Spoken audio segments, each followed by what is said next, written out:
what's up guys? This is Elton G. Popera. Niya sa tos balingas sa garon para mga interview chika babes. Let's go! Hey, what up guys? This is Jedward Modest and welcome to the Modern Hustler. So karon natos balingasag para mag-interview na po mga chika babes. Let's go! Sa nga part sa lawas sa babae nga gakatrak ka. Totoy. Totoy, yawa nga naman. Wala, ganahan ko. Matrak lo rag dag totoy daglubot lugar. Aw, siyempre, apil na siya. Totoy ra? Sure ka? Totoy og lubot.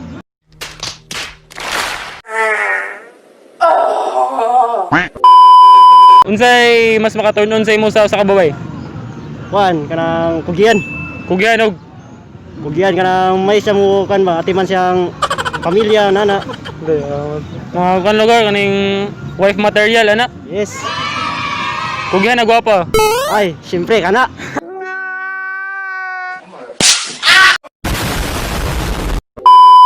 Sa part sa lawas sa lalaki ang matrak ka. Siguro part sa kanang lawas sa lalaki ako maganan is ang kamot. Anong gamot man? Di man kay iya man yung kamot kay lahi kay ba kay mas babae pa sa ako.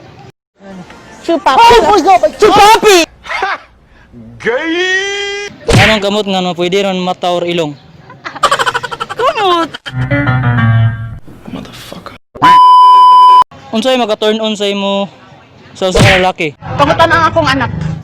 Siyempre, ang maka-turn in is ang batasan. Kay kadalasan sa uban lang gusto gwapo. Pero ang saan yung gwapo kung pangit yapag batasan, di ba?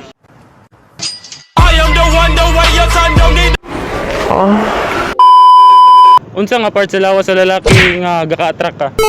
Para sa ako kay ang mata. Anong mata man? Kay mumagid siya ang first communication nga marag maitabo bitaw before anything else or before conversation. So mata siya. Sa kuan day mga muscle abs di ko gana. Dili mo na siya murag musukat gyud sa attractiveness. Para sa ako, ang mata gyud kay it speaks louder than any words you can speak. Unsay mas maka-turn on sa imo sa kalalaki? Ano siya nga sa personality? Pwede ra. Ang iyang godliness, Sa bagay. kindness. Godliness pag klaro kay ba? Oo. That's why.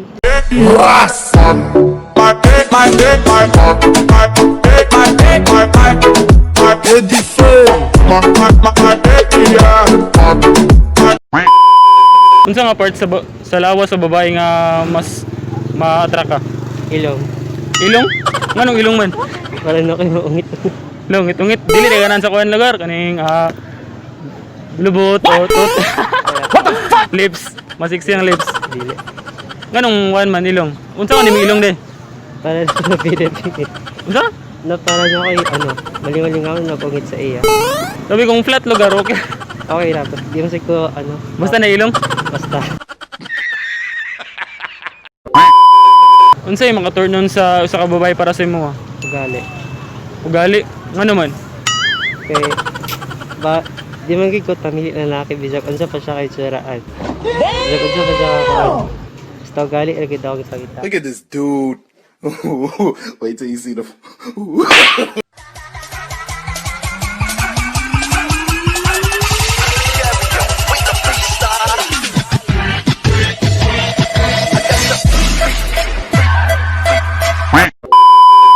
So unsay part sa lawas sa lalaki nga mas ma-attract ka? Same sa iya eyes pod. Way pulutan niya. Because dito nimo makita kung unsa siya, kung na-feel sad ba siya, if you really feel true happiness. So that's why eyes is the very most, for me, ang pinaka most attractive sa isa ka lalaki. Mas makita ni mga sincerity sa lalaki sa mata? Yeah. Para sa ko, yes. And the way po na kung mag-effort siya, and not just the effort, but the way na mag-act siya, because if puro lang words, di ba? Like, just like faith without words is dead. So, kung ikaw po, puro lang ka words, wala kay action, so it doesn't matter good kung andun ka. Kung daw kong mata, ma-attract mo. Really, nigga? I don't know. Maybe, it depends. Ito, nangamata dayo. Normal lang ang mata lang. Like, ice lang jud, like any kind type sa ice, ano na. Unsay maka-turn on sa imo sa usa ka lalaki? A godly man who loves God above all else good.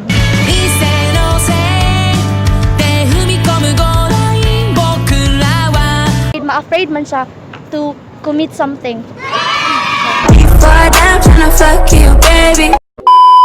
Unsay part sa lawas sa babae nga gakatra ka? Lubot. Yaw lubot. Anong lubot? Mamaya nagkadalag tiga ko sa ubay gad. Yaw, mas dara gid daw lubot lugar. Oh, kaya lubot balag gamay tutoy. Kundog dotoy lugar ug gamay lubot. Mura mag disbalancing. Ay, baldi o pikil ore ba? Kapigi kayo. Unsay mas maka-turn on sa imo sa usa ka babae? Paa siguro. Labono ka ng hamis. Ano pa man dagan paagid? Okay. Kung kapil lang pa, may labot ng garagwa sa ubay, garag batasan. Usap mo siguro batasan, basta mahilaman ni mo ang paa siguro.